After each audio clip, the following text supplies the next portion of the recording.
السلام عليكم ورحمة الله وبركاته. إن الحمد لله نحمده ونستعينه ونستغفره ونعوذ بالله من شرور أنفسنا ومن سيئات أعمالنا. من يهده الله فلا مضل له ومن يضلل فلا هادي له.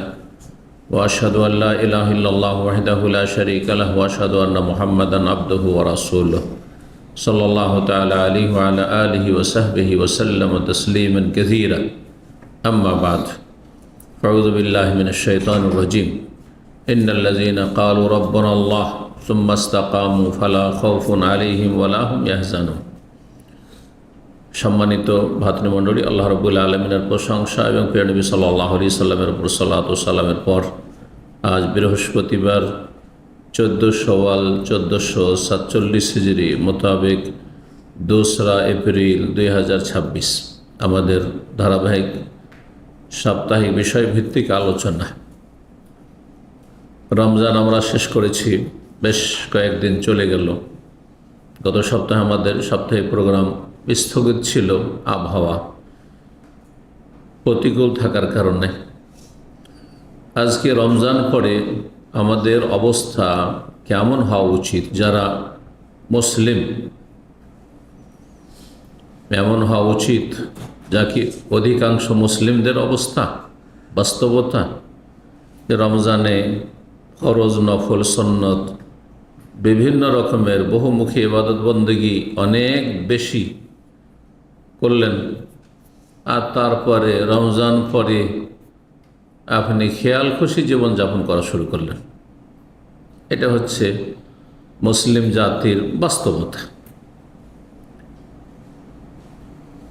এটাই কি আল্লাহ রাব্বুল আলামিন চান তার দিনে? এর মাধ্যমে কি আল্লাহ রাব্বুল সন্তুষ্টি হাসিল করা যায় শুধু এক মাস আল্লাহর ইবাদতবন্দি করে? নাকি যে আল্লাহ রমজানের মালিক সে আল্লাহ হচ্ছেন বাকি 11 মাসের মালিক? যে আল্লাহ আমাদেরকে সৃষ্টি করেছেন তার ইবাদত বন্দিগির জন্য শুধু রমজানে, শুধু সপ্তাহে একদিন জুমার দিনে, নাকি ওয়াবুদ রাব্বাকা হাত্তা ইয়াতিয়াকাল ইয়াকিন? রব্বুল আলামিন ইরশাদ করছেন সূরা হিজরের সর্বশেষ আয়াত, তোমার রবের ইবাদত বন্দেগী করতে থাকো। নবী সাল্লাল্লাহু আলাইহি ওয়াসাল্লামকে আল্লাহ বলছেন, অথচ নবী সাল্লাল্লাহু আলাইহি ওয়াসাল্লামের তিনি মাসুম, নিষ্পাপ। আল্লাহ রাব্বুল তাকে বিশেষ হেফাজতে রেখেছেন সমস্ত রকম পাপাচার থেকে। তারপরে ভুল ভ্রান্তি যদি হয়ে যায় তো অগ্রিম ঘোষণা করেছেন মার্জনার, লিয়াগফির লাকা আল্লাহু মা তাকাদ্দামা মিন যামবিকা ওয়া মা তাআখার। আগের পরের ভুল ভ্রান্তি সব তোমার অগ্রিম ক্ষমা। তারপর রব্বুল আলামিন তাকেও ছাড়েননি, বলছেন ওয়াবুদ রাব্বাকা, হে নবী, সরাসরি নবী সাল্লাল্লাহু আলাইহি ওয়াসাল্লামকে সম্বোধন, আর পরোক্ষভাবে আমাকে আপনাকে প্রতিটি মুসলিমকে সম্বোধন। তোমার রবের ইবাদত বন্দেগী করতে থাকো, হে নবী, হে মুসলিম, হে মানুষ, হাত্তা ইয়াতিয়াকাল ইয়াকিন, যতক্ষণ পর্যন্ত তোমার মরণ যে সুনিশ্চিত, মরণ না আসবে। মরণ আসা পর্যন্ত যতক্ষণ মানুষের হুঁশ জ্ঞান আছে ততক্ষণ রবের ইবাদত, যা ফরজ তা ফরজ, যা ভালো তা ভালো, আর যা মন্দ তা মন্দ। ভালো কাজ করতে হবে এবং মন্দ কথা কাজ থেকে বেঁচে থাকতে হবে। এই জন্য আল্লাহ সৃষ্টি করেছেন। সাময়িক ইবাদত বন্দেগী করে আল্লাহর কখনো সন্তুষ্টি হাসিল করা যায় না, যতই ইবাদত বন্দেগী আপনি বেশি করেন না কেন। কেউ যদি গোটা রমজান সারা দিন আর রাত আল্লাহর সামনে সিজদায় পড়ে থাকে, কোরআন তেলাওয়াত করতে থাকে, জিকির আজকার করতে থাকে, এক কথায় দুনিয়া একেবারে ত্যাগ করে দেয়, ওটা রমজান ইতিকাফে থাকে আর শুধু ইবাদত আর ইবাদত, আর বাকি 11 মাস ফরজ ইবাদত বন্দেগী থেকে দূরে থাকে, 5 ওয়াক্ত সালাত নেই রমজান পরে। রমজান পরে ইসলামের যেসব ফরজ বিধিবিধান রয়েছে সেগুলি পালন করে না, হারাম নাজায়েজ থেকে বেঁচে থাকেন না, এই রমজান কখনো মুক্তি দিতে পারবেন না। রমজানের ইবাদত দিয়ে আল্লাহর সন্তুষ্টি হাসিল করা যায় না, শুধু যদি বাকি 11 মাস রব্বুল আলামিনের গোলামি না করতে পারেন।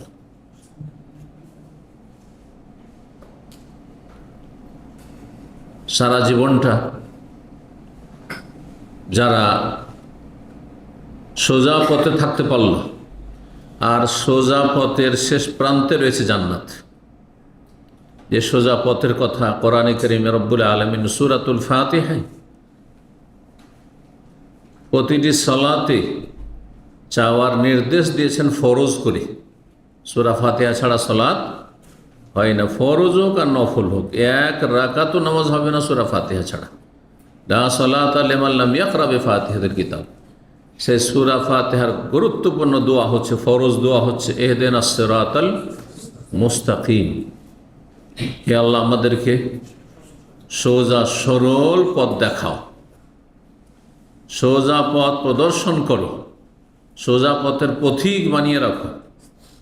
যে সোজা পথের শেষ গন্তব্য স্থান, টার্গেট। যে কোনো জায়গায় আপনি যদি রাস্তা পথ ধরে চলেন তো আপনার একটা লক্ষ্য, উদ্দেশ্য, টার্গেট আছে যে আপনি যাচ্ছেন কোথায়। হ্যাঁ, আপনি ইসলামিক সেন্টার থেকে বাড়ি যাচ্ছেন, সেটা আপনার লক্ষ্য দিয়ে বাসায় যাচ্ছেন। আর না হলে বাসা থেকে আপনি ইসলামিক সেন্টারে আসছেন, ডিউটি থেকে বাসা ফিরছেন, না হয় বাসা থেকে ডিউটি যাচ্ছেন। কোনো একটা টার্গেট আছে। না হলে ফালতু কোনো মানুষ রাস্তায় বের হয় না যে আমার কোনো টার্গেট নেই, হ্যাঁ, যেখানে আবার হাত পা নিয়ে যাবে সেখানে চলে যাব। আর হাত পা তো বিনা উদ্দেশ্যে যাবেও না।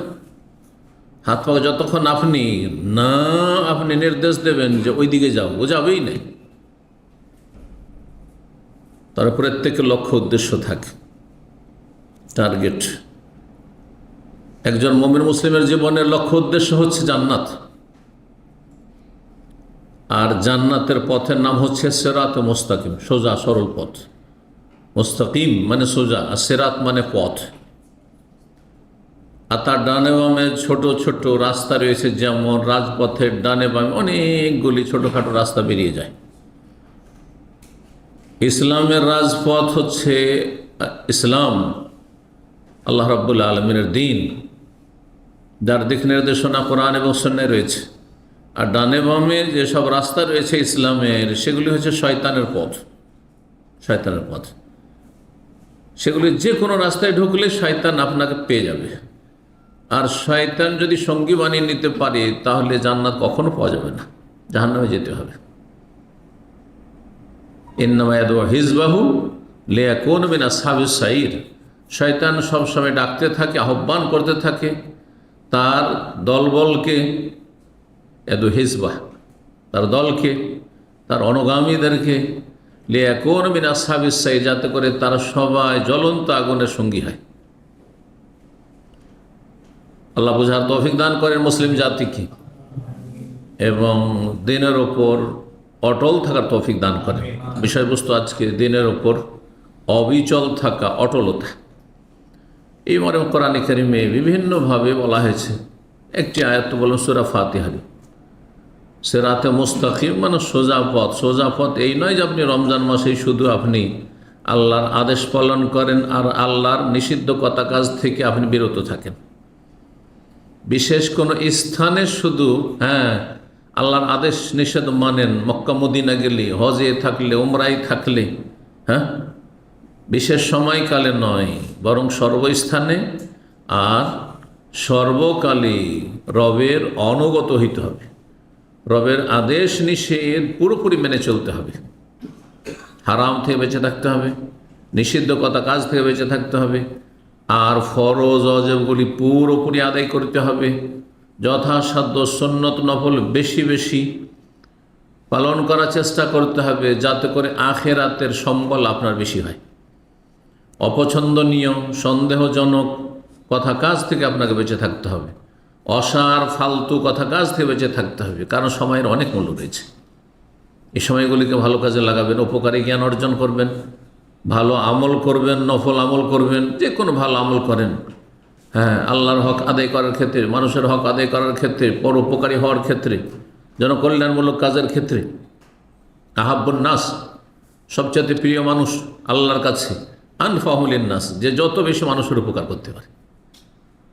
আল্লাহর ইবাদত বন্দেগী করার পরে যেটুকু সময় পাবেন, পরোপকারী হওয়ার চেষ্টা করবেন, মানুষের হিতাকাঙ্ক্ষী হবেন, মানুষের ক্ষতি যেন আপনার কথা কাজ দ্বারা না হয়, বরং যথাসাধ্য সময়গুলিকে এইরকম কাজে লাগবেন যেটা দিয়ে আপনি একটা নেকি পাচ্ছেন আল্লাহর হক আদায় করে, ফরজ নফল, অথবা মানুষের আল্লাহর সৃষ্টির হক আদায় করে, গঠনমূলক কিছু কাজ করে, যাতে আপনার স্ত্রীর লাভ রয়েছে, আপনার ছেলে মেয়ের লাভ রয়েছে, আপনার ভাই বোন আত্মীয় স্বজনের লাভ রয়েছে, আপনার মুসলিম ভাই বোনদের, মুসলিম জাতির লাভ রয়েছে, আপনার দেশের গঠনমূলক কাজ রয়েছে, অথবা কোনো মানুষের উপকার রয়েছে, মানুষকে জাহান্নামের রাস্তা থেকে, পথভ্রষ্টকে, কাফেরকে, বেদিনকে, পাপীকে আপনি নেকির রাস্তাতে লাগাবার চেষ্টা করলেন, অথবা আর্থিকভাবে সাহায্য সহযোগিতা করলেন, সময় শ্রম দিয়ে, পরামর্শ দিয়ে মানুষের উপকার করলেন, ক্ষয়ক্ষতি থেকে বাঁচালেন। আহাব্বুন নাস এর আল্লাহ আনফাহুলিন নাস, আল্লাহর কাছে সবচেয়ে প্রিয় ব্যক্তি ওই ব্যক্তি, যেই ব্যক্তি যেটুকু সময় পায় 5 ওয়াক্ত সালাত পড়ার পরে, দৈনন্দিন ফরজ ওয়াজিবগুলি আদায় করার পর আল্লাহর হকের ক্ষেত্রে মানুষের উপকার করে, কাছে থেকে শুরু করবে, আর যতদূর পর্যন্ত তার এই উপকারিতা বিস্তার লাভ করবে, তত বেশি উপকারী হবে, তত বেশি তার জন্য আখেরাতের সম্বল হবে। আল্লাহ যেন বুঝার আমল করার তৌফিক দান করেন। দিনের ওপর অটল থাকার বিষয়টি সূরা আহকাফে একটি আয়াত নম্বর 13 এবং সূরা ফুসসিলাত হামিম সিজদার আয়াত নম্বর 30। আল্লাহ রাব্বুল আলামিন কাছাকাছি একই ভাষা দিয়ে প্রথম দিকে ইরশাদ করেছেন, ইন্নাল্লাযীনা ক্বালু রাব্বুনা আল্লাহু সুম্মা ইসতাকামু, নিশ্চয় যারা বলল যে আমাদের মালিক, আমাদের রব, পালনকর্তা, আমাদের সৃষ্টিকর্তা, আমাদের মাবুদ, এ রবের মধ্যে যেমন রুবুবিয়াত রয়েছে, তেমন যিনি রব তিনি ইবাদত পাওয়ার হকদার। সুতরাং এইখানে তিনি মাবুদ এ কথা বলল, শুধু আল্লাহকে রব, পালনকর্তা, সৃষ্টিকর্তা বলে তৌহিদের রুবুবিয়াত যথেষ্ট নয়। আল্লাহ যখন পালনকর্তা, সব কিছুই করেন, তিনি সৃষ্টি করেছেন, তিনি আমার প্রতিপালন করেন, তিনি আমাকে হায়াত দিয়েছেন, তিনি আমাকে সুস্থ রেখেছেন, তিনি আমাকে রিজিক দিচ্ছেন, তিনি আমাকে নিরাপদ রেখেছেন, তখন আমি গুণ গাইব কার? যিনি সব দিয়েছেন তার। যে যার নুন খায় সে তার গুণ গায়, সে হচ্ছে ভালো মানুষ। আর যে কারো নুন খায় আর অন্য কারো গুণ গায়, দেন আল্লাহ রাব্বুল আলামিন। আর ধর্ণা দেয় মাজারে, ধর্ণা দেয় পীরের কাছে, আশা করে জাহাজ নিয়ে উঠিয়ে নিয়ে যাবি। ধর্ণা দেয় গিয়ে দেবদেবীর কাছে, মূর্তির কাছে, তারা হচ্ছে নিমক হারাম, নুন খায় রব্বুল আলামিনের, আর গুণ গায় অসহায় অথবা মৃত, যারা কিছুই করতে পারবে না তার। এর চাইতে বড় অজ্ঞতা আর কি আছে? এই জন্য শিরক সবচেয়ে বড় অজ্ঞতা। এই জন্য ইসলামের পূর্ব যুগকে আইয়ামে জাহিলিয়াত বলা হয়েছে, জাহিলি যুগ। এই নয় যে সেই যুগে সব মানে অশিক্ষিত ছিল, তাহলে বড় বড় কবি কি করেছিল? আরবি ভাষার ইতিহাসে যত বড় বড় কবি ইসলামের পূর্ব যুগে, জাহিলি যুগে ছিল, আজকেও নেই, আজকেও নেই এত বড় কবি। তারপরে সেই যুগকে আইয়ামে জাহিলিয়াতের যুগ কেন বলা হয়েছে? মূর্খতার যুগ কেন বলা হয়েছে? কারণ সবচেয়ে বড় মূর্খ যেই ব্যক্তি তার মালিককে চিনল না, যেই ব্যক্তি তার মালিকের যথাযথ হক আদায় করল না, মালিকের সাথে তার সম্পর্ক ভালো না, সে সবচেয়ে বড় মূর্খ। যেই ব্যক্তি রব্বুল আলমিনের, আল্লাহ রব্বুল আলমিন, আল্লাহ তাআলার নাফরমানি করে, অবাধ্য, গুনাহে লিপ্ত হয়, সে হচ্ছে জাহেল।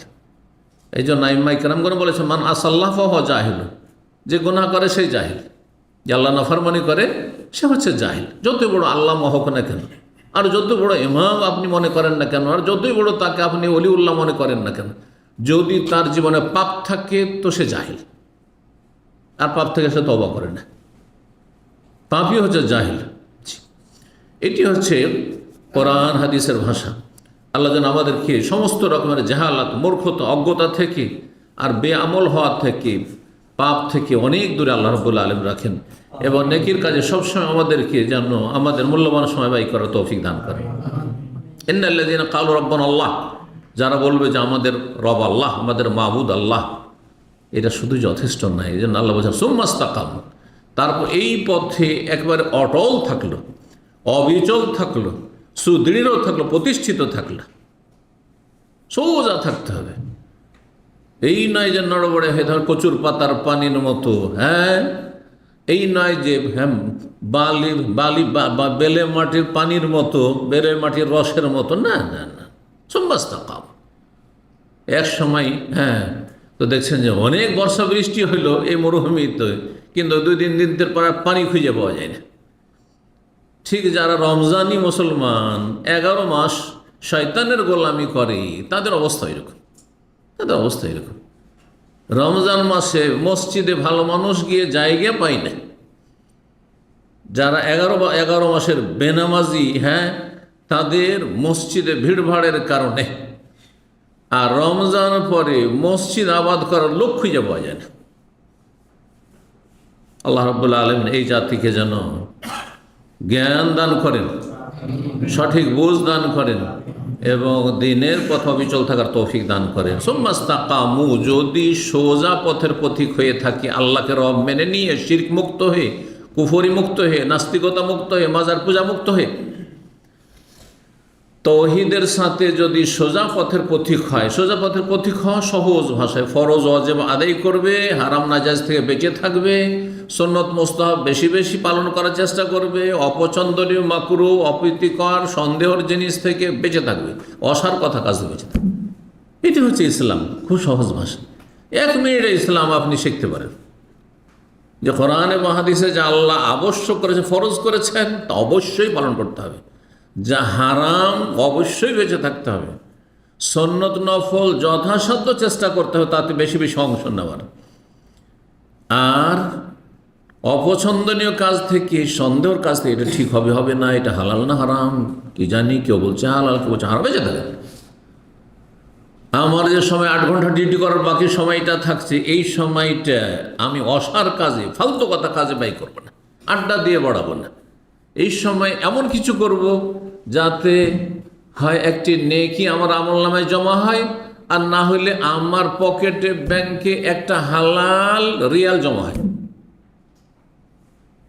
এটা হচ্ছে জ্ঞানী মানুষের পরিচয়, এটা হচ্ছে একজন ভালো মানুষের পরিচয়। এমন মুসলিম হইতে হবে। সুম্মাস্তাকাম, এই পথের যদি পথিক হয়ে যেতে পারেন, ফালা খাউফুন আলাইহিম, কোনো ভয় নেই, কোনো ভয় নেই। ওয়ালা হুম ইয়াহজানুন, আর কোনো দুশ্চিন্তাও নেই, না ভয় না চিন্তা। মানুষের টেনশন এখানে হয়, ভয় আর চিন্তা। ভয় চিন্তা দুটো কথা কেন বললেন আল্লাহ, একটি কেন বললেন? কোনো ভয় নেই বললেই তো হইতো না। ভয় হয় কি, সে আগামী যেদিকে যাচ্ছেন আপনি ওইদিকে ভয় লাগে, যে জানি না কি আছে ওইদিকে। আর অতীতে আপনি কিছু করেছেন হয়তো, সেই জন্য চোরের মন পুলিশ পুলিশ, তখন আপনার দুশ্চিন্তা লেগে আছে, বুঝতে পারছেন না? তো কোনো চিন্তা নেই যদি আপনি তৌহিদ প্রতিষ্ঠাকারী হয়ে যান আর দিনের ওপর আপনি অবিচল থাকেন, কোনো ভয় নেই, কোনো চিন্তা নেই। এই দুটোই তো হচ্ছে বৈশিষ্ট্য, চরিত্র আল্লাহর ওলিদের। সূরা ইউনূস আল্লাহ বলছেন, আলা ইন্না আউলিয়া আল্লাহ লা খাউফুন আলাইহিম ওয়া লা হুম ইয়াহজানুন আল্লাযীনা আমানু ওয়া কানু ইয়াত্তাকুন। শুনে রাখো, ইন্না আউলিয়া আল্লাহ, আল্লাহ যার ওলি, জি, যদি আপনার আমার মধ্যে এই বৈশিষ্ট্য থাকে, কি, যে আল্লাহকে আপনি একমাত্র রব মানছেন, মাবুদ মানছেন, আর আল্লাহর সাথে কাউকে শরিক করেন না, শিরক মুক্ত আপনি, আর ফরজ ওয়াজিব আদায় করছেন, হারাম নাজায়েজ থেকে বেঁচে থাকছেন, তাহলে আপনি আল্লাহর ওলি। এই আয়াত প্রমাণ করে। এক আয়াতকে আর এক আয়াতের সাথে মিলিত করলে, একসাথে দুটোর সমন্বয় করলে কি বলছেন? নিশ্চয়ই আল্লাহর ওলি যারা, লা খাউফুন আলাইহিম, তাদের কোনো ভয় নেই, ওয়া লা হুম ইয়াহজানুন, তাদের কোনো চিন্তা নেই। একই ভাষা, কোনো পার্থক্য আছে? তার যারাই আল্লাহর ওলি, তারাই আল্লাহকে রব, তৌহিদ প্রতিষ্ঠাকারী, তারাই রব হিসাবে, মাবুদ হিসাবে মেনে নেয়, আর তারাই দিনের পথে অবিচল থাকে, তার ফরজ ওয়াজিবে ঘাটতি নেই। এই নয় যে ফজরে যায় না, এই নয় যে নামাজটা ঠিকভাবে পড়েন না, ওয়াক্ত পার করে দেয়, মাঝে মাঝে পুরা পড়ে, মাঝে মাঝে অসম্পূর্ণ। এই নয় যে বিভিন্ন ক্ষেত্রে হারামে লিপ্ত হয়, হারাম আচার আচরণ করে, হারাম দেখে, হারাম শুনে, হারাম রোজগার করে, এমন নয়। এরা হচ্ছে আল্লাহর ওলি। জি, এটা হচ্ছে আল্লাহর বেলায়াত। আল্লাহর ওলি হিসাবে আল্লাহর কাছে মঞ্জুর করে নেওয়ার হচ্ছে পথ। আল্লাহ খৌফুন আলিম আল্লাহ আল্লাহর ওলি হইতে পারলে কোনো চিন্তা নেই, কোনো ভয় নেই। তারা কারা? আল্লাযিনা আমানু, যারা ঈমানদার এবং তাকওয়া অর্জনকারী। ঈমান, তৌহিদ ছাড়া ঈমান হয় না, তৌহিদ ভিত্তিক ঈমান। আর তাকওয়া ফরজ ওয়াজিব ছাড়া হয় না, আর হারাম নাজায়েজ থেকে বেঁচে থাকা ছাড়া হয় না। আল্লাযিনা আমানু কানু ইয়াত্তাকুন লাহুমুল বুশরা ফিল হায়াতিদ দুনিয়া, দুনিয়াতেও তাদের জন্য সুসংবাদ রয়েছে। দুনিয়াতে আল্লাহ এক অসহায় ছেড়ে দেবেন না। বালা মুসিবত আসতে পারে মুসলিম জীবনে, কিন্তু একেবারে অসহায় ছেড়ে দেবেন না। যদি কখন বিপদের সম্মুখীন হন আর মারাই গেলেন, তো সবচেয়ে বড় মর্যাদা পেলেন আপনি, আম্বিয়া রসুলগণের পরে শাহাদাতের মর্যাদা পেলেন আপনি। ফাসের কাফের মুশরিক নাস্তিক ওই মাজার পূজারী কখনো শাহাদাতের দরজা পাবে না, মর্যাদা পাবে না। আপনি শাহাদাতের মর্যাদা হাসিল করবেন, লস কোথাও নেই আপনার, একদিন তো মরতেই হবে। শাহাদাতের মরণ পেলেন আপনি আল্লাহর কাছে।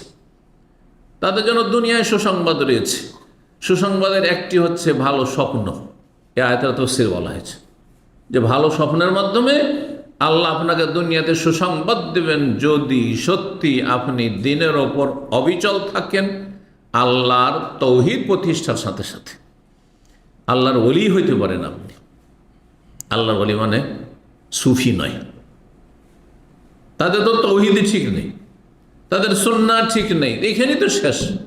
সুতরাং প্রচলিত মুসলিম সমাজে যাদেরকে আল্লাহর ওলি মনে করা হয়, তারা আল্লাহর ওলি হওয়ার চাইতে শয়তানের ওলি হওয়ার কাছাকাছি। ভালো করে শুনে রাখেন, তৌহিদ এবং সুন্নাহ ছাড়া আল্লাহর বেলায়েত পাওয়া যায় না। আর এদের তৌহিদ আর সুন্নাহয় গোলযোগ রয়েছে। তৌহিদের জায়গা শিরকে দখল করেছে, মাজার পূজায় দখল করেছে, হ্যাঁ, ওয়াহদাতুল উজুদ আর হুলুল এসব শিরকি কুফরি, আল্লাহ সর্বত্র বিরাজমানের কুফরি শিরকি আকীদা দখল করেছে। আর সুন্নতের জায়গায় বিদআত দখল করেছে, মিলাদ, কিয়াম আর আপনার শবে বরাত আর বিভিন্ন রকমের মৌসুমি সিজনাল বহুমুখী বিদআত এগুলি দখল করেছে। প্রতিটি ইবাদত বন্দেগীতে বিদআত আর বিদআত। লাহুমুল বুশরা, দুনিয়ায় সুসংবাদ আর আখিরাতেও সুসংবাদ, পরকালেও সুসংবাদ রয়েছে। ফেরেশতারা সুসংবাদ দেবেন। এই সুসংবাদের কথা সূরা ফুসসিলাতের আয়াত নম্বর 30 আল্লাহ বলছেন। দেখেন, ইন্নাল্লাযীনা ক্বালু রাব্বুনা আল্লাহু সুম্মা ইসতাকামু তাতানাজ্জালু আলাইহিমুল মালায়েকাতু আল্লা তাখাফু ওয়া লা তাহজানু, ভয় করিও না, চিন্তা করিও, এখানে রয়েছে। ওয়া আবশিরু বিল জান্নাতিল্লাতী কুনতুম তুআদুন, সুসংবাদ নাও তোমাদের জন্য সেই জান্নাতে, যে জান্নাতে তোমাদের সাথে প্রতিশ্রুতি করা হয়েছে, ওয়াদা করা হয়েছে। ফেরেশতারা যখন ইন্তেকালের মুহূর্ত ঘনিয়ে আসে, এরকম তৌহিদ প্রতিষ্ঠাকারী মুসলিমের, ফরজ ওয়াজিবের হেফাজতকারী মুসলিমের, যারা সারা জীবন আল্লাহর ইবাদতবন্দি করে যায়, শুধু রমজানি মুসলমান নাই, তাদের মরণের সময় ফেরেশতারা দলে দলে হাজির হয়, রহমতের ফেরেশতারা, আর তখন সুসংবাদ দেয়। তারপরে যখন হাসরের মাঠে কবর থেকে উঠবে জীবিত হয়ে, তখনও সুসংবাদ দেয়। হ্যাঁ, রবের সামনে যখন হাজির হয়ে এখন হিসাব, আর মানুষ হিমশিম খাচ্ছে, চিন্তার শেষ নাই, ত্রাহি ত্রাহি অবস্থা, হাই আমার কি হবে, নাফসি নাফসি নাফসি। নবী রাসূলগণ পর্যন্ত নাফসি নাফসি করবেন, কি হবে আমার, কি হবে, কি হবে। একমাত্র রাসূলুল্লাহ সাল্লাল্লাহু আলাইহি ওয়াসাল্লাম ছাড়া অন্য আম্বিয়া রাসূলগণ নাফসি নাফসি করবেন, হাই আমার কি হবে, আমার কি হবে। সেই সময় ওয়া আবশিরু বিল জান্নাতিল্লাতী কুনতুম তুআদুন, জান্নাতের সুসংবাদ তোমাদের জন্য। যেখানে মানুষের চিন্তা আসতে পারে, ভয় আসতে পারে, সেখানে সুসংবাদ দিবে ফেরেশতারা। আল্লাহু আকবার। কোন শ্রেণীর মানুষকে? যারা দিনের ওপর অবিচল থাকলো, অটল থাকলো, আজকের বিষয়ের বাস্তবায়ন করলো। নাহনু আউলিয়াউকুম ফিল হায়াতিদ দুনিয়া, ফেরেশতারা বলে তোমাদের বন্ধু ছিলাম, পাশে ছিলাম দুনিয়াতেও, ওয়াফিল আখিরা, কবরেও তোমাদের পাশে আছি। হ্যাঁ, কারণ কবর থেকে আখিরাত শুরু হয়, মরণ থেকে আখিরাত শুরু হয়ে যায়। হাসর মাঠেও তোমাদের সাথে আছি, জান্নাত পৌঁছা পর্যন্ত তোমাদের সাথে আছি। ওয়াফিল আখিরা ওয়ালাকুম ফিহা মা তাশতাহি আনফুসুহুম, যা চাইবে এখন জান্নাতে গিয়ে তাই তোমরা পাবে। ওয়ালাকুম ফিহা মা তাদদাউন, যা তলব করে, যা ডিমান্ড করবে, তাই তোমাদের জন্য রয়েছে সেখানে। আল্লাহু আকবার।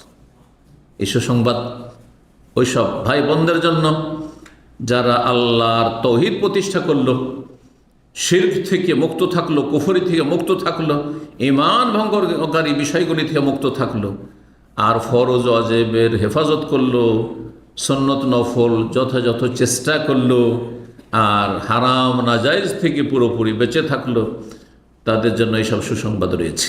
এই আয়াতগুলো আপনাদেরকে শোনাইলাম। সুতরাং দিনের ওপর অটল যদি কেউ থাকতে পারেন তো তার সৌভাগ্য বরুণ, আলহামদুলিল্লাহ। আল্লাহ যেন তৌফিক দান করেন, আরও যেন ঈমানকে শক্তিশালী করে দেন। আর যদি এর ভিন্ন কোনো অবস্থানে আপনি থাকেন তো এখনও আত্মপর্যালোচনা নিজের হিসাব করেন, আর এখন ফিরে আসার সময় আছে। আল্লাহ যেন ফিরে আসার তৌফিক দান করেন। এমন কাজ করবেন না যেমন সূরা নাহলে আল্লাহ রাব্বুল আলামিন ওইরকম বোকা এক মহিলা, বোকা মহিলার ক্ষেত্রে বলছেন ওয়ালা তাকুনু কাল্লাতী নাকাযাত গাজলাহা মিন বাদি কুওয়াতিন আনকাসা। আগের যুগে মহিলারা সুতা কি করত, পাকাতো বা রেডি করতো কিসের জন্য? কাপড় বোনাবার জন্য। যাতে এই সুতাটা তৈরি রেডি করতো, প্রস্তুত করো, সেটার নাম হচ্ছে চরখা। চরখা। এখান থেকে একটা প্রবাদ আছে, নিজের চরখায় তেল দেওয়ার কথা রয়েছে। কারণ চরখায় তেল না দিলে চরখা ঠিক চলবে না। এই চরখা সুতা কাটার জন্য তাঁতিরা এই ভাষাগুলি বুঝে,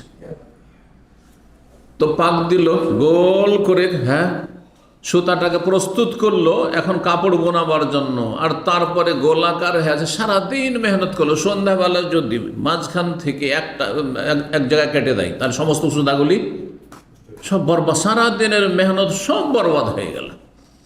ওই রকম যারা শুধু রমজান মাসে ইবাদত বন্দি করলো আর রমজানে এসে শয়তানের গোলামি করা শুরু করলো, তারা ওই বোকা মহিলার মতো ওই রকম নির্বোধ মূর্খ, যে রমজানের ইবাদত বন্দি করে জান্নাতের কাছাকাছি চলে যাওয়ার পর সমস্ত আমলগুলিকে ধ্বংস করে দিল তাদের কুফরির মাধ্যমে, বেনামাজি হওয়ার মাধ্যমে। আল্লাহ যেন বুঝার তৌফিক দান করেন। মানুষ দিনের উপরে যদি অবিচল থাকতে পারে তাহলে জানবে যে আল্লাহ তাকে সম্মানিত করেছেন। খুশি হওয়া উচিত যে আল্লাহ তাকে সম্মানিত করেছেন, এই তৌফিক দিয়েছেন। চেষ্টা করেছেন সেজন্য তৌফিক দিয়েছেন।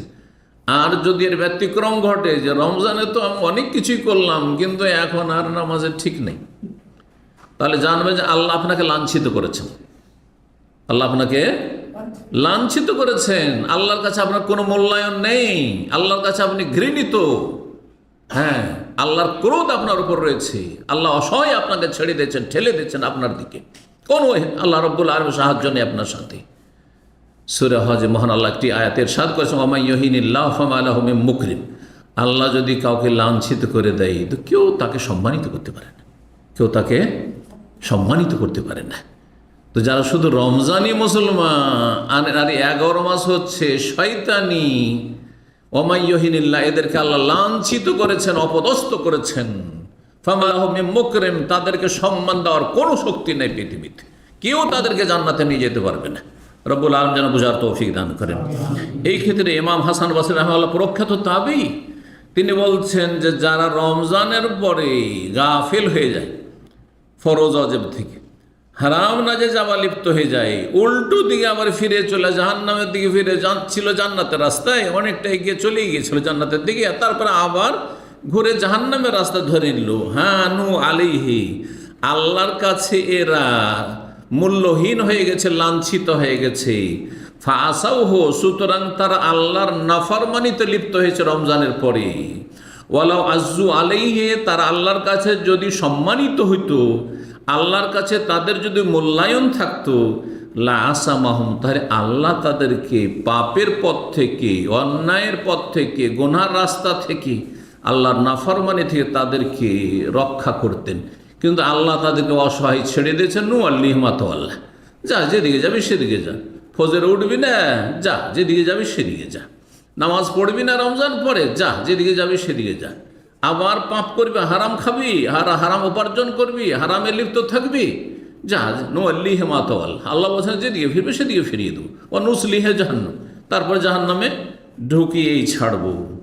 তারপরে সে আয়াতটির দিকে ইঙ্গিত করে ইমাম হাসান বসরি বলছে, ওয়া মান ইউহিনিহিল্লাহু ফালা মুকরিমা লাহু, আল্লাহ যাকে লাঞ্ছিত করে দেন তাকে কেউ সম্মান দিতে পারে না। সুতরাং আল্লাহর কাছে লাঞ্ছিত ওই ব্যক্তি, যে ব্যক্তি 1 মাসে ইবাদত করে আর 11 মাসে ইবাদত বন্দেগী থেকে দূরে থাকে, গাফিল থাকে। আল্লাহ আমাদেরকে বুঝার তৌফিক দান করেন। বড়ই দুঃখ লাগে ওই সব মানুষগুলিকে দেখে রমজানের পরে যে রমজান মাসে এত বেশি তারা কঠোর পরিশ্রম করে ইবাদতবন্দি করত, সীমাহীন। বসে গেছে আসর থেকে মাগরিব কোরআন পড়তেই আছে মসজিদে, হয়তো জোহর থেকে আসর বসেই আছে মসজিদে হয়তো। আর কত কঠোর পরিশ্রম করে রোদে কষ্টে, গরমের দিন আরব দেশগুলিতে দেখা যাচ্ছে, আমাদের দেশ কম গরম নয় এই সময়টাই, তো গরমে তারা রোজা রাখছে আর রমজান পরে কাবিরা গুনহায় লিপ্ত। জি, এরা আল্লাহকে শুধু 1 মাস চেনে, 11 মাস এদের আল্লাহর সাথে কোনো পরিচয় নেই। বেসাল কম, এরা হচ্ছে সবচাইতে খারাপ মানুষ। ইমাম আহমদ রাহিমাহুল্লাহর ভাষায় আল্লাযীনা লা ইয়ারিফুনা আল্লাহ ইল্লা ফি রমজান, যারা রমজান মাসে শুধু আল্লাহর সাথে পরিচয় রাখে, সম্পর্ক রাখে, 11 মাস আল্লাহর সাথে তারা সম্পর্কহীন। রমজান মাস একটি সুবর্ণ সুযোগ, বেটার চান্স মানুষের জন্য, যে এই সময়ে মানুষের জীবনে একটা বিপ্লব আসবে, ইনকিলাব আসবে, পরিবর্তন আসবে, ভালো পরিবর্তন। যখন ভালো পরিবর্তন আপনার মধ্যে চলে এসেছে, আলহামদুলিল্লাহ শুকরিয়া আদায় করেন এবং এইটাকে আপনি লালন করে ধরে রাখেন, শক্ত করে ধরে রাখেন।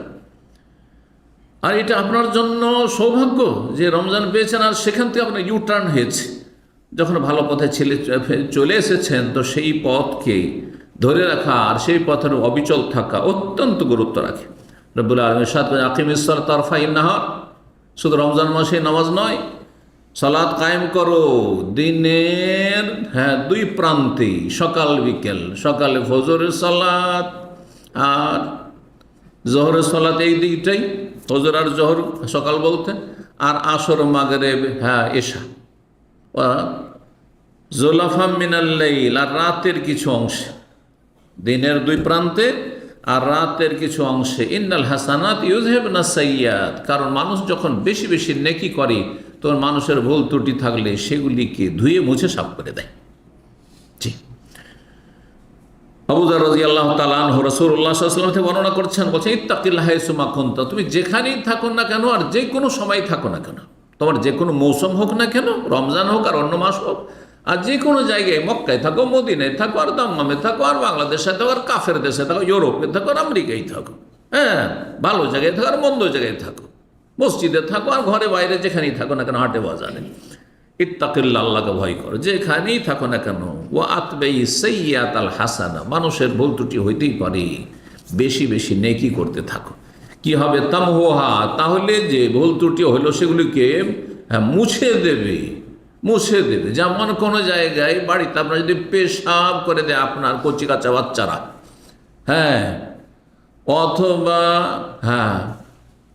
ধরেন আর কোনো প্রাণীতে আপনার পেশাব করে দিয়েছে, তাহলে কি করবেন? তারপরে পানি বহিয়ে দিবেন। পানি বহিয়ে দিলে কি হয়ে যাবে? সেটা পরিষ্কার পরিচ্ছন্ন হয়ে যাবে। আর কি করবে? ওয়াখালিকিন নাস বিখুলুকিন হাসান, তাকওয়া এবং বেশি বেশি নেকি করা, যাতে করে অল্প গুনাহ থাকলে অল্প পেশাব আর বেশি পানি। পেশাব ছিল 100 গ্রাম 200 গ্রাম বা 200 মিলি, আর আপনার পানি হচ্ছে 2 লিটার 5 লিটার দিয়ে সাফ হয়ে গেল। ওইরকম হচ্ছে নেক আমল, বেশি বেশি নেকির কাজ করা। তামহুহা, তাহলে গুনাহগুলিকে মুছে দেবে। ওয়াখালিকিন নাস বিখুলুকিন হাসান, মানুষের সাথে ভালো আচরণ করো, তাহলে আল্লাহর সাথেও সুসম্পর্ক থাকবে, আর আল্লাহর সৃষ্টি আল্লাহর বান্দাদের সাথেও সুসম্পর্ক থাকবে, আর জান্নাত যাওয়া সহজ। তিরমিজির হাদিস, এছাড়াও আবু দাউদ, মুসনাদ আহমদ, অন্যান্য হাদিসের কিতাব রয়েছে, হাদিসটি হাসান।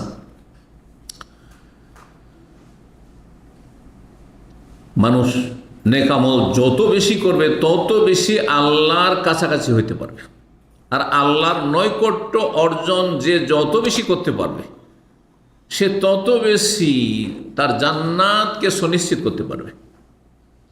এই জন্য আল্লাহ বলছেন ওয়াসজুদ ওয়াক্তারিব, সিজদা করে আল্লাহর সান্নিধ্য লাভ করো, আল্লাহর কাছাকাছি হওয়ার চেষ্টা করো, আল্লাহর নৈকট্য অর্জন করো। আপনি যেখানে রব্বুল আলামিনের কাছাকাছি হইতে পারছেন সেখানে আপনার তাড়াহুড়া কেন থাকবে? সেখানে আপনার অন্য মনস্ক কেন থাকবেন? আপনি সেখানে আপনি উদাসীন গাফিল কেন থাকবেন? আপনার শরীর নামাজ পড়ছে আর মন গোটা দুনিয়ায় ঘুরে বেড়াচ্ছে, দুনিয়াদারি করে বেড়াচ্ছে, দুনিয়ার হিসাব করে বেড়াচ্ছে, দুনিয়ার চিন্তাতে মগ্ন রয়েছে, এমনটা কেন হবে? বরং আপনি মনোযোগী হয়ে খুশুর সাথে আপনি আল্লাহকে সেজদা করবেন।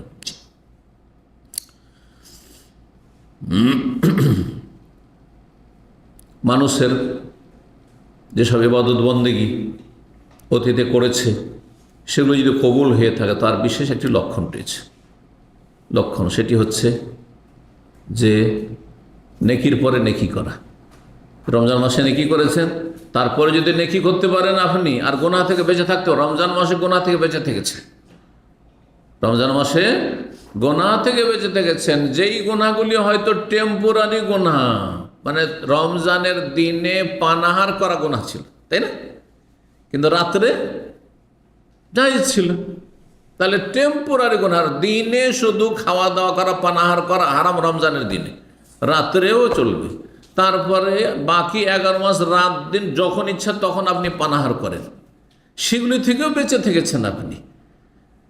তারপরে রমজান যখন পার হয়ে চলে গেল, যদি আপনি তারপরেও ভালো কাজে কন্টিনিউ করতে পারেন, তাহলে এটি হচ্ছে আপনার রমজানের ইবাদত বন্দেগী কবুলিয়াতের লক্ষণ। নেকির পরে নেকি যদি আপনার জীবন থাকে তাহলে কবুল হয়েছে, আর যদি নেকির পরে গুনাহ শুরু হয়ে যায় তার মানে আপনার রমজানের ইবাদত বন্দেগী আল্লাহ আপনার মুখে ছুড়িয়ে দিয়েছে, কবুল হয়নি। জি, উলামায়ে কেরামগণ এই কথাই বলেছেন। জি, কোনো ব্যক্তির আমল কবুলের আলামত হচ্ছে, লক্ষণ হচ্ছে যে আল হাসানাতু বাদাল হাসানা।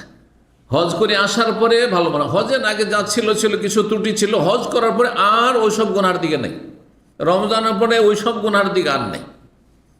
জি, এইরকম যে কোনো ইবাদত বন্দেগীর পরে যদি গুনহার বোঝা কমে আসে, গুনহার পরিমাণ কমে আসে, তাহলে জানতে হবে যে তার ইবাদত বন্দেগী কবুল হয়েছে। আর গুনাহ যদি ওই রকমই থেকে যায় যে রমজানের আগেও যেমন গুনাহগার ছিলেন এখন ওই গুনাহগুলি আবার করা শুরু করলেন, তাহলে আপনার ইবাদত বন্দেগী আল্লাহ কবুল করেননি। আর সালাফে সালেহিন সাহাবাই কেরামগণ 6 মাস রমজানের আগমনের জন্য দোয়া করতেন, আর রমজান পার হওয়ার পরে 6 মাস আল্লাহর কাছে রমজানের ফরজ নফল আল্লাহ যেন কবুল করেন, কবুলিয়াতের দোয়া করতেন। কোরআনে কারিমে সূরা মুমিন আল্লাহ ওদের প্রশংসা করেছেন, ওয়াল্লাযী ইউতুনা মা আতাও, যারা যা আমল করার যতটা পারলো করলো, ওয়া কুলুবুহুম ওয়াজিলা, আমল করার পরও তাদের অন্তর ভয়ে ভীত থাকে, ভয় পায়। মা আয়েশা রাদিয়াল্লাহু তাআলা আনহা তার তাফসিরে বলছেন, নবী সাল্লাল্লাহু আলাইহি ওয়াসাল্লাম বর্ণনা করে যে ওরা ওই লোকেরা যারা আমল করার পরে ভয় পায় যে আল্লাহ আমার কবুল করলেন কিনা, আল্লাহ একে এর পারিতোষিক এর প্রতিদান আল্লাহ আমার দেবেন কিনা, আল্লাহ আমাকে এই রমজানের নেক আমলের বিনিময়ে জান্নাত দেবেন কি, আল্লাহকে রাজি করতে পারলাম কিনা, এই চিন্তা যাদের কুলুবহুম ওয়াজিলা, যেহেতু আল্লাহর কাছে ফিরে যেতে হবে, একদিন হিসাব দিতে হবে, এই আমলগুলি যদি তখন কাজে না আসে, অসার হয়ে যায়, তাহলে কোনো লাভ নেই। 6 মাস আল্লাহ তুমি রমজানে পৌঁছে দাও, যখন 6 মাস রমজানে বাকি, রমজানের পরে দীর্ঘ 6 মাস সওয়াল থেকে শুরু করে দোয়া করতেন যে আল্লাহ এই রমজান ইবাদত বন্দেগী কবুল করো, রব্বানা তাকাব্বাল মিন্না ইন্নাকা আনতাস সামিউল আলিম। জি, একজন মুমিন ব্যক্তির চরিত্রে এমন হওয়া উচিত যে জীবনের শুরু থেকে শেষ পর্যন্ত যেন তৌহিদি জীবন গড়ে তুলতে পারে এবং তৌহিদ ভিত্তিক আল্লাহ রাব্বুল আলামিনের সন্তুষ্টির কাজে নিজেকে নিয়োজিত থাকতে পারে, লা ইলাহা ইল্লাল্লাহর পুরোপুরি বাস্তবায়ন করতে পারে। আল্লাহ রাব্বুল আলামিন যখন রমজান মাসে আপনাকে সিয়ামের তৌফিক দিয়েছেন, কিয়ামের তৌফিক দিয়েছেন, দান সাদকা তৌফিক দিয়েছেন, যাকাত তো অধিকাংশ মুসলিমরাই দিয়ে থাকেন রমজান মাসে, ইতিকাফ অনেকে করতে পেরেছেন, অনেক দোয়া করেছেন। সুতরাং যথাযথ এটিকে রক্ষা করেন, এটির হেফাজত করেন, আর গুনহার বোঝা বাড়িয়ে এগুলোকে নষ্ট করে দেবেন না। প্রিয় নবী মুহাম্মদ রাসূলুল্লাহ সাল্লাল্লাহু আলাইহি সাল্লাম বলেছেন এই ক্ষেত্রে, মান কামা রমাযানা ঈমানান ওয়া ইহতিসাবান গুফিরা লাহু মা তাকাদ্দামা মিন যামবি, মান সামা রমাযানা ঈমানান ওয়া ইহতিসাবান গুফিরা লাহু মা তাকাদ্দামা মিন যামবি। অতীতের গুনাহ কার মাফ হবে? যেই ব্যক্তির অন্তরে সততা আছে যে আল্লাহ এই যে রমজানে সিয়াম রাখলাম, রোজা রাখলাম, রমজানে তারাবি পড়লাম, এরপরে পাপের দিকে কখনো আর ফিরে যাব না, তাদের অতীতের গুনাহগুলি মাফ হয়ে যাবে। আল্লাহ যেন বুঝার তৌফিক দান করেন। নবী সাল্লাল্লাহু আলাইহি ওয়াসাল্লাম জনৈক ব্যক্তি আসলো, আসার পরে বলছে, ইয়া রাসূলুল্লাহ আমাকে কিছু ওসিয়ত করুন, আউসেনি ইয়া রাসূলুল্লাহ। তখন রাসূলুল্লাহ সাল্লাল্লাহু অন্য হাদিসে রয়েছে যে সাহেব বলছেন কুল্লি ফিল ইসলামে কওলান, আমার মুসলিম জীবনে এমন একটি সংক্ষিপ্ত সার কথা বলে দেন যে লা আসআল আনহু আহাদান বাদাকা আও গায়রাকা। দুই রকম হাদিস রয়েছে, আপনার পরে আর কাউকে যেন জিজ্ঞাসা করার প্রয়োজন না হয়, বা আপনার দুনিয়া থেকে চলে যাওয়ার পরে যেন কাউকে আমার জিজ্ঞাসা করার প্রয়োজন না হয়। সার সংক্ষেপ একটি ইসলামের খোলাসা কথা বলে দেন যে যেটা করলে আমি জান্নাত পেয়ে যাব। নবী সাল্লাল্লাহু আলাইহি ওয়াসাল্লাম বলেন কুল আমানতু বিল্লাহি সুম্মা ইসতাকিম, বলো আমি আল্লাহর প্রতি ঈমানদার হয়েছি, ইন্নাল্লাযীনা ক্বালু রাব্বুনা, আল্লাহর বাস্তবায়ন করেছি, সুম্মা ইসতাকিম সুম্মা ইসতাকামু, তারপরে এই পথে আপনি অবিচল অটল থাকবেন। এই নির্দেশই দিলেন নবী সাল্লাল্লাহু আলাইহি ওয়াসাল্লাম। আমানতু বিল্লাহ বলো আল্লাহর প্রতি ঈমান নিয়ে এসেছি যে তিনি আমার রব, তিনি আমার মাবুদ, আর তারপরে এই পথে তুমি সোজা থাকো। সোজা থাকবেন আপনার খেয়াল খুশি না রব যেমন চেয়েছেন। এই জন্য একটি আয়াতে, যে আয়াতটি সম্পর্কে সালাফগণ বলতেন কোরআনে সবচেয়ে কঠিন আয়াত, সবচাইতে কঠিন কথা, ফাস্তাকিম কামা উমিরতা। নবীকে আল্লাহ বলছে ফাস্তাকিম, হে নবী তুমি সোজা চলো, তোমার মন মোতাবেক নয়, হ্যাঁ তোমার মেজাজে নয়, তোমার খেয়াল খুশি না, কামা উমিরতা, যেমন তুমি আদিষ্ট হয়েছ, তোমাকে যেমন ভাবে চলতে বলেছি ওইভাবে সোজা চলতে হবে। সোজাই চলছেন আপনি, কিন্তু আপনার মালিকের কথা শুনে খুব ভালো কাজ করছেন আপনি আপনার কোম্পানিতে, কিন্তু মালিক বলছে এই দিকে যান, আপনি যাচ্ছেন এই দিকে, সন্তুষ্ট করতে পারবেন? কামামের তা, যেই কাজ মালিক করতে বলছে সেই কাজ করে আপনাকে সোজা থাকতে হবে আপনার প্রতিষ্ঠান। আল্লাহ যেন বোঝার তৌফিক দান করেন। তারপর আল্লাহর কাছে সবচেয়ে প্রিয় আমল কি?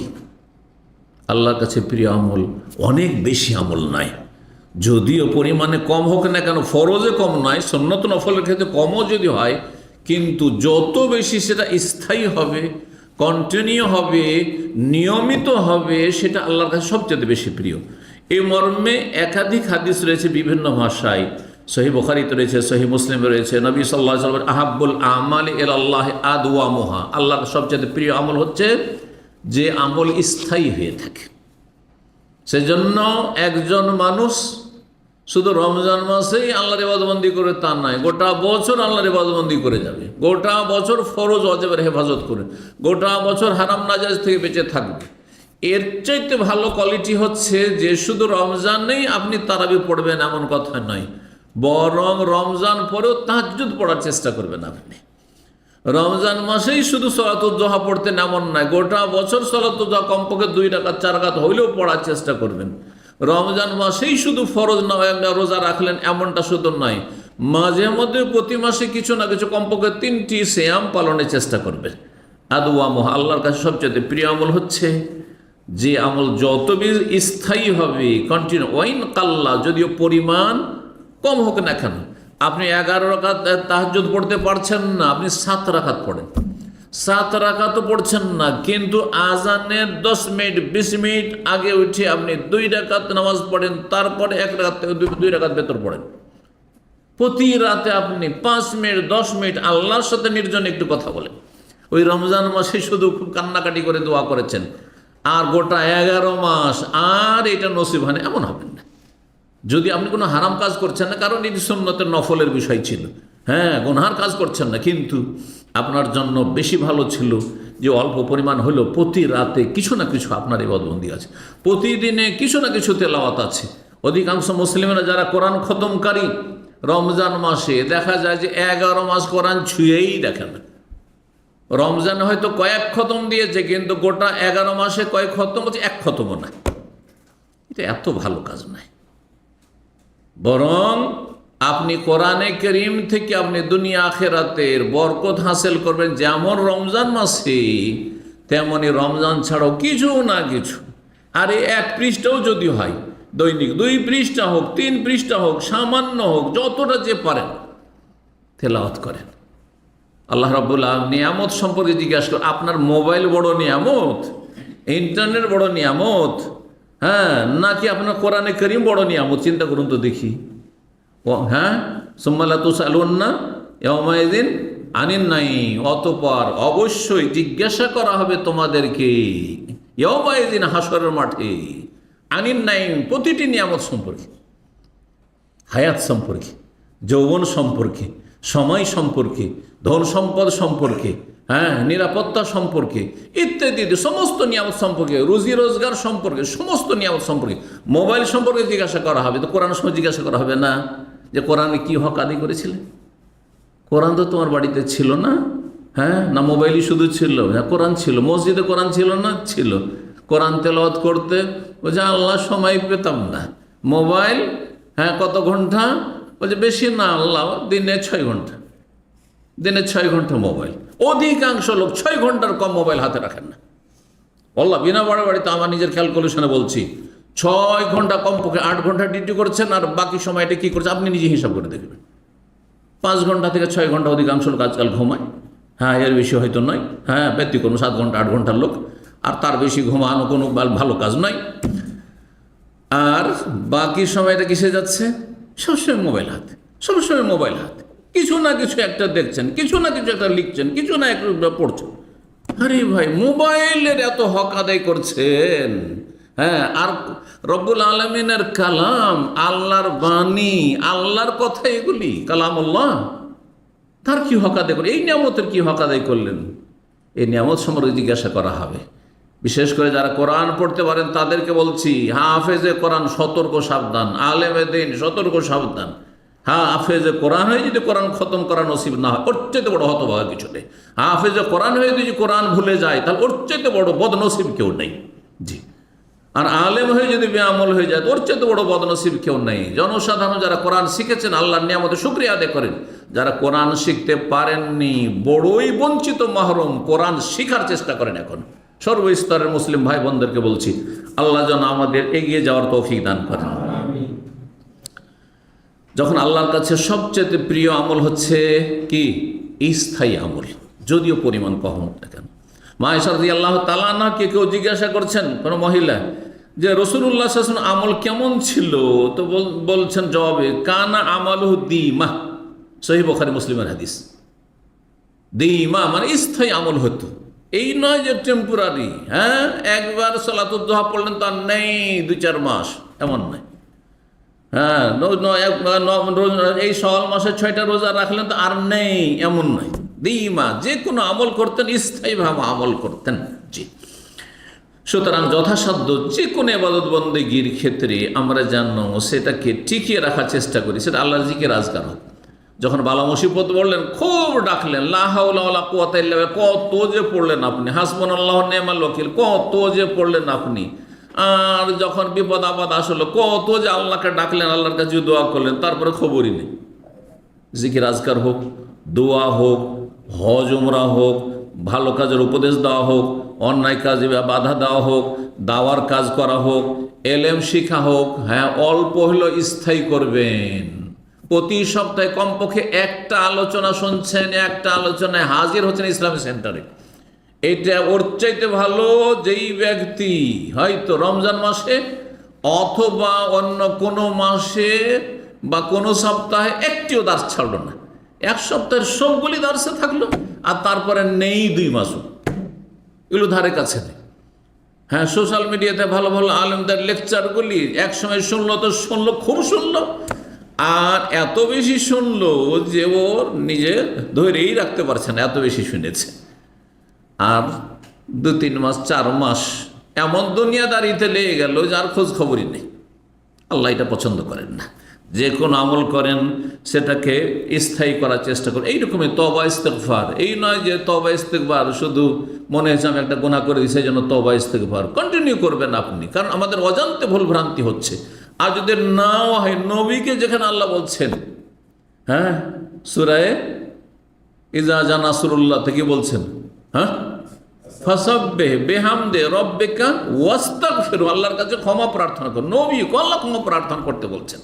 সুতরাং আমরা যদি টের নাও পাই যে আমার গুনাহ হলো, তবুও তওবা ইস্তেগফার আমাদের কন্টিনিউ করতে হবে। আল্লাহ রাব্বুল আলামিন যেন আমাদেরকে সঠিক বুঝ দান করেন, নেক আমলের তৌফিক দান করেন। এবং আল্লাহ রাব্বুল আলামিনের বিধান কোরআনে কারীমের এবং রাসূলুল্লাহ সাল্লাল্লাহু আলাইহি ওয়াসাল্লামের সুন্নায় যে রয়েছে একটি মৌলিক বিধান, তা হচ্ছে যে কোনো ইবাদত বন্দেগীর সমাপ্তিতে বেশি বেশি আল্লাহর কাছে তওবা ইস্তেগফার করা।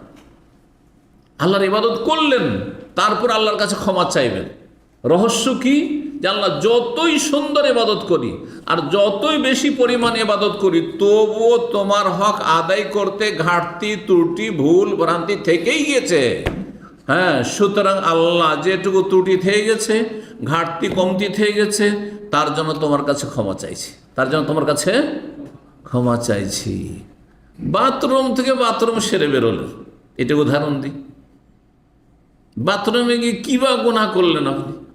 হ্যাঁ, কোনো গুনাহ করেছেন ওখানে? একাই তো সেখানে আছেন, কি গুনাহ করলেন ওখানে?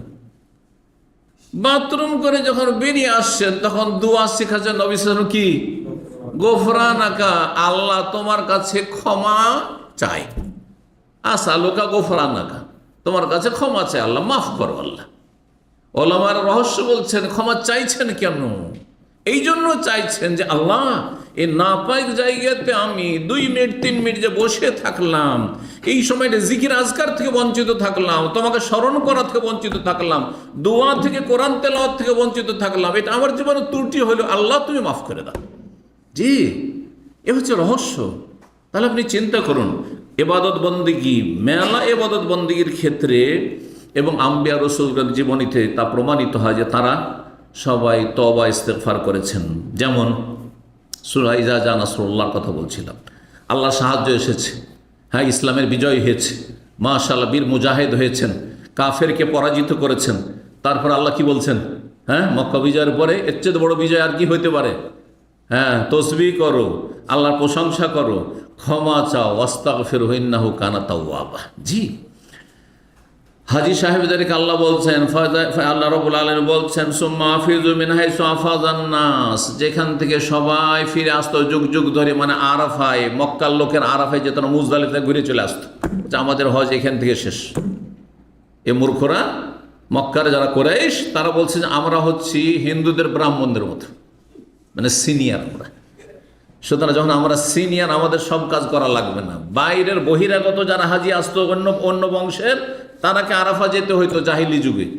আর মক্কার কুরাইশরা মুজদালিফা থেকে ফিরে আসতো, কারণ আরাফা, হ্যাঁ, হুদুদ হারামের বাইরে চলে যায়। আমরা হারামের বাইরে কোনো যাব? বলতো নাহানো আহলু হারামিল্লাহ ফালা নাখরুজ মিন হারামিল্লাহ, আমরা হচ্ছে আল্লাহর হারামের বাসিন্দা, সুতরাং আল্লাহর হারাম থেকে বেরোবো না। আল্লাহ সুম্মা আফিযু মিন হাইসু আফাযান নাস, হে মক্কার মুশরিকেরা, তোমরা ইসলাম কবুল করেছো। হে মক্কার কুরাইশরা, যারা ইসলাম কবুল করেছে, মক্কা বিজয়ের পরে সব মুসলমান হয়ে গেছো, এখন বিদায় হয়ে যা নবীর সাথে শরীক হয়েছো, সুম্মা আফিযু মিন হাইসু আফাযান নাস, যেখান থেকে সারা দুনিয়ার হাজী সাহেবরা আরাফা থেকে ফিরে আসো, ওখান থেকে তোমরাও ফিরে আসতো, ওখানেও যেতে হবে। এই জন্য আরাফাই অবস্থান না করলে হজ হয় না। এই আয়াত দ্বারা আল্লাহ রাব্বুল আলামিন ফরজ করেছেন। আর কি করো তারপরে? ওয়াস্তাগফিরুল্লাহ। আরে হজ করলেন, হজ করলে মায়ের পেট থেকে সদ্য ভূমিষ্ঠ হওয়া শিশুর মতো মাসুম হয়ে গেলেন, নিষ্পাপ হয়ে গেলেন। তারপর আল্লাহ কি বলছেন? ওয়াস্তাগফির, আল্লাহর কাছে ক্ষমা চাও। হজ করেছে, আল্লাহর কাছে তওবা ইস্তেগফার করো, ইন্নাল্লাহা গফুরুর রহিম। সূরা বাকারা আয়াত নম্বর 199। নূহ আলাইহিস সালামের মতো শ্রেষ্ঠ রাসূল, 5 জন রাসূলের অন্যতম রাসূল নূহ আলাইহিস সালাম, তাকে আল্লাহ বলছেন যে তুমি নিজে ইস্তেগফার করো। হ্যাঁ, কোন নবী এমন ছিলেন না যে উম্মতকে বলবেন তোমরা আল্লাহর কাছে ক্ষমা চাও, নিজে ক্ষমা চাইবেন না। হ্যাঁ, কোনো ইবাদত নিজে করবেন না, আমল করবেন না, আর অন্যকে আমল করতে বলবেন, এটা নবীদের চরিত্র ছিল না। হ্যাঁ, বলছেন কোরআনে ভাষা সূরা ইস্তাগফিরু রাব্বাকুম, তোমার রবের কাছে ক্ষমা প্রার্থনা করো, ইন্নাহু কানা গাফফার। এরকম আদম আলাইহিস সালাম এবং তার সহধর্মিণী হাওয়া, তারা যখন এই ভুল করলেন, দুইজনেই যে দোয়া করেছিলেন তওবা করার জন্য, তাতে কি ছিল? রব্বানা যালামনা আনফুসানা ওয়া ইল্লাম তাগফির লানা, আল্লাহ যদি ক্ষমা না করো, মানে আমাদের ক্ষমা করো আল্লাহ, না হলে কোনো উপায় নেই। ওয়া তারহামনা, আল্লাহ যদি তো দয়া মায়া না করো, লানাকুনান্না মিনাল খাসিরিন, তাহলে আমরা ধ্বংস হয়ে যাব, ক্ষতিগ্রস্ত হব আমরা। সূরা আরাফ আয়াত নম্বর 23। এইরকম হুদ আলাইহিস সালাম তওবা ইস্তেগফার করেছেন, জাতিকে তওবা ইস্তেগফার করতে বলেছেন। সুলাইমান আলাইহিস সালাম, এত বড় বিশাল রাজত্ব, আর ইসলাম সেই যুগে সবচেয়ে বেশি শক্তিশালী আল্লাহর জমিনে, সুলাইমান আলাইহিস সালামের জমানে, যেখানে সুলাইমান আলাইহিস সালামের রাজত্ব পশু পাখির ওপর চলে, জিনদের ওপর চলে, তো মানুষের উপর চলে না? হ্যাঁ, তাহলে মানুষ যত তখন ছিল, সবাই সুলাইমান আলাইহিস সালামের চাইতে দুর্বল ছিল অন্য শাসক কেউ থাকলে। যেমন বিলকিসের ঘটনা রয়েছে যে সোজা হুকুম হলো যে সোজা আসো, না হলে সেনাবাহিনী পাঠাচ্ছে লড়াইয়ের জন্য। সোজা ইসলাম কবুল করে এসে বিলকিস রানী হাজির হয়ে গেল, তাই না? তাহলে তখনকার যুগে মহাশক্তিধর শাসক ছিলেন সুলাইমান আলাইহিস সালাম এবং নবীও ছিলেন। এত বড় নবী রসুল, এত ইসলামের খেদমত করার পরেও আল্লাহকে বলছে রব্বিগ ফিরলি, আল্লাহ আমাকে মাফ করে দাও, আল্লাহ আমাকে ক্ষমা করে দাও, ওয়াহাবলি মুলকান, আল্লাহ আমাকে এমন রাজত্ব দান করো, লা ইয়ামবাগি লি আহাদিন মিন বাদি। আগে বিনয়ী হওয়া, আল্লাহর কাছে খাকসারি, নমনীয় হওয়া, নিজেকে ছোট করা, আর তারপরে আল্লাহর কাছে কোনো কিছু চাওয়া, এই দোয়াতে শেখানো হয়েছে। এইরকমই আল্লাহ রাব্বুল আলামিন যারা আল্লাহর কাছে তওবা ইস্তেগফার করে তাদেরকে আযাব দিয়ে ধ্বংস করবেন না, এই ওয়াদা করেছেন সূরা আনফাল আয়াত ৩৩-এ। ওমা কানা আল্লাহু লিইউআযযিবাহুম ওয়া আনতা ফীহিম, হে নবী যতদিন আপনি আছেন ততদিন আল্লাহ এই জাতিকে আযাব দিয়ে ধ্বংস করবেন না পুরোপুরি। আর ওমা কানা আল্লাহু মুআযযিবাহুম ওয়া হুম ইস্তাগফিরুন, আর আল্লাহ আযাব দেবেন না মানব জাতিকে যদি তারা আল্লাহর কাছে ক্ষমা চাইতে থাকে। ভুল হতে পারে, মানুষ মাত্র ভুল হবে, কিন্তু আল্লাহর কাছে যদি দৈনিক ক্ষমা চাইতে থাকেন তা আল্লাহ কখনো কি করবেন না, সমূলে ধ্বংস করে দেবেন না। আল্লাহ রাব্বুল আলামিন যেন আমাদেরকে তার গজব থেকে রক্ষা করেন, তার আযাব থেকে রক্ষা করেন, তার অসন্তুষ্টি থেকে রক্ষা করেন এবং তার সন্তুষ্টি অর্জনের তৌফিক দান করেন, ফরজ ওয়াজিবের হেফাজতের তৌফিক দান করেন, হারাম নাজায়েজ থেকে বেঁচে থাকার তৌফিক দান করেন। যারা বহু পাপে লিপ্ত হয়েছে তাদেরকেও সম্বোধন করে সূরা জুমার আয়াত নম্বর 53-তে আল্লাহ ইরশাদ, কুল ইয়া ইবাদিয়াল্লাযীনা আসরাফু আলা আনফুসিহিম লা তাকনাতু মির রাহমাতিল্লাহ ইন্নাল্লাহা ইয়াগফিরুয যুনুবা জামিআ। হে আমার বান্দারা, আল্লাহ বলছেন, আল্লাহ সম্বোধন বলছে, হে আমার বান্দারা, আল্লাযীনা আসরাফু আলা আনফুসিহিম, যারা সীমা লঙ্ঘন করেছে, বাড়াবাড়ি করেছে, জি, যারা চরম অন্যায় কাজ করেছে, বিভিন্ন পাপে জড়িয়ে গেছে, গুনার কাজ হয়েছে, ফরজ ওয়াজিবে ঘাটতি হয়ে গেছে, লা তাকনাতু মির রাহমাত, যা হওয়ার হয়ে গেছে, ভুল তো হয়েই গেছে, আল্লাহর রহমত থেকে হতাশ হয়ে যেও না। ইন্নাল্লাহা ইয়াগফিরুয যুনুবা জামিআ, আল্লাহ সব গুনাহ মাফ করতে পারেন, শুধু আল্লাহর কাছে মাফ চাও, ক্ষমা চাও। এইরকমই আল্লাহ রাব্বুল আলামিনের নবী বনি ইসরাইলকে সম্বোধন করে আল্লাহ রাব্বুল আলামিন বলেছেন, নবীর আয়াত নাযিল করেছেন, আফালা ইয়াতুবুনা ইলাল্লাহি ওয়া ইস্তাগফিরুন, অথচ আল্লাহর সাথে তারা শরীক করেছে, তৃত্ববাদে, তিন মাবুদে বিশ্বাসী এই খ্রিস্টানরা, ইহুদিরা কাফের হয়েছে, আল্লাহ বলছেন কোরআনে। তারপরে ইহুদি এবং খ্রিস্টানদেরকে সম্বোধন করে আল্লাহ বলছেন, আজকে দুনিয়া ইহুদিরা কত বড় জালেম, চিন্তা করুন, তাদেরকেও সম্বোধন করা বলছে আফালা ইয়াতুবুনা ইলাল্লাহি ওয়া ইস্তাগফিরুন, তারা আল্লাহর কাছে তওবা কেন করে না, আল্লাহর কাছে কেন ক্ষমা চায় না। আল্লাহু গফুর, অথচ আল্লাহ বড় মার্জনাকারী, ক্ষমাশীল, বড়ই দয়ালু। যে কোনো মানুষকে, শুধু মুসলিমকে না, যে কোনো মানুষকে সম্বোধন করে আল্লাহ বলছেন, যে কোনো মানুষের ক্ষেত্রে আল্লাহ বলছেন ওয়ামান ইয়ামাল সুআন, কেউ যদি কোনো পাপ করে, আও ইয়াজলিম নাফসা, অথবা নিজের উপর যদি জুলম অত্যাচার করে, কোনো অন্যায় কাজে লিপ্ত হয়ে যায়, সুম্মা ইয়াস্তাগফিরিল্লাহ, তারপর আল্লাহর কাছে যদি ক্ষমা প্রার্থনা করে, ইয়াজিদিল্লাহা গফুরার রহিম, তাহলে আল্লাহকে অবশ্যই বড় মার্জনাশীল, বড় ক্ষমাকারী এবং দয়ালু পাবে। আল্লাহ যেন আমাদেরকে ক্ষমা করে দেন এবং ভুল ত্রুটি থেকে মুক্ত থাকার তৌফিক দান করেন। ভুল ত্রুটি হয়ে গেলে আল্লাহ যেন আমাদেরকে মাফ করে দেন এবং দিনের ওপর অবিচল থাকার তৌফিক দান করেন। ফরজ ওয়াজিবের আল্লাহ হেফাজতের তৌফিক দান করেন। সুন্নত নফলে বেশি বেশি আদায়ের তৌফিক দান করেন। হারাম নাজায়েজ থেকে, আল্লাহর অসন্তুষ্টির কথা কাজ থেকে, সন্দেহের জিনিস থেকে, অসার ফালতু কথা কাজ থেকে আল্লাহ আমাদেরকে বেঁচে থাকার জন্য তৌফিক দান করেন। রব্বানা আতিনা ফিদ দুনিয়া হাসানা ওয়া ফিল আখিরাতি হাসানা ওয়া কিনা আযাবান নার। ربنا ظلمنا أنفسنا وإن لم تغفر لنا وترحمنا لنكونن من الخاسرين ربنا هب لنا من أزواجنا وذرياتنا قرة أعين واجعلنا للمتقين إماما سبحان ربك رب العزة عما يصفون وسلام على المرسلين والحمد لله رب العالمين.